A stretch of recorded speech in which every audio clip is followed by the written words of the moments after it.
So conscription is a hugely divisive issue. It threatens to tear our nation apart. And what it is compulsory military enlistment.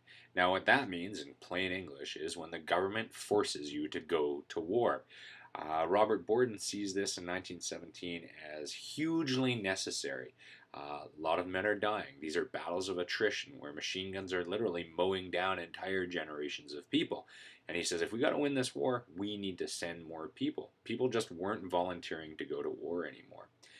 The French see this as quite an affront against their dignity. They say, we're not French, we're not Canadian, we are Quebecois, we're our own nation, and we're being forced into this war that we don't have anything to do with or we don't like. They saw it as, 500 years of English domination, and here's just one more thing they're going to make us do as conquerors, and we're colonists to them.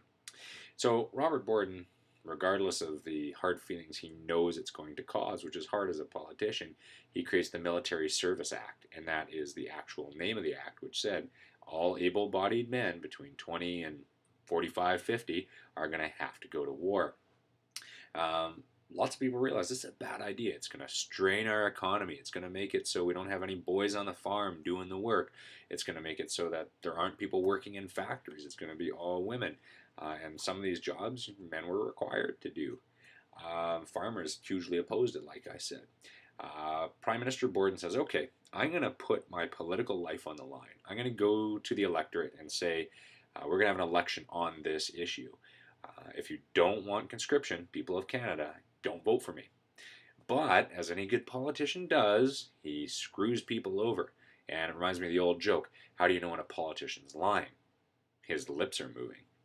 And so what he does is he goes, I want to win this election. So first of all, he passes the Military Voters Act, and that says that men and women overseas, so people overseas fighting the war, are allowed to vote. So of course they're going to vote for him because they want more reinforcements to come. And then he passes the Wartime Elections Act, and that says any woman who is related to a man who's fighting on the front, who's involved in this war, can vote. So of course they're going to want to send more people because there's more of a chance that their husbands will survive because Canada will win the war, the Allied Triple Entente forces will win the war if they have more people. Then he does something even more dastardly. He cancels the vote for anybody who's a conscientious objector. And that is somebody who says, I don't want to go to war. I'm religious. So certain religious sects, for instance, like the Jehovah's Witness, and certain branches of Christianity say, we can't go to war. It's against our religion.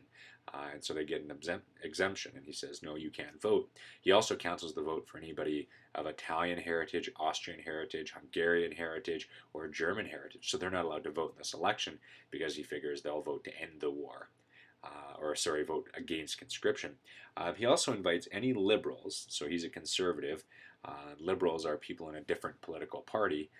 He invites them to join his government, and he says, I'll give you some really good jobs. We'll give you a pay increase. We'll put you in cabinet if you agree. The result is that, not strangely at all, that Borden wins because he's such an astute politician, and that's why they put him on the big bills. In the end, it's actually kind of a failure, and it's an issue that divides the nation, and it doesn't have to. Of 404,000 men who are conscripted, most of them, 380,500, apply for an exemption, and eventually 130,000 are enlisted. An exemption would be given for someone with a disability, someone missing their big toe, someone who just couldn't fight, maybe had a nervous disorder or something like that. Eventually, only 25,000 Canadians in the conscription time period make it to the war. And that's about the same number that signed up in the first month of the war when it first came out. Was it worth it? Not really. In fact, it was really stupid to do because it divided the nation, and most of those men didn't even see action on the war front.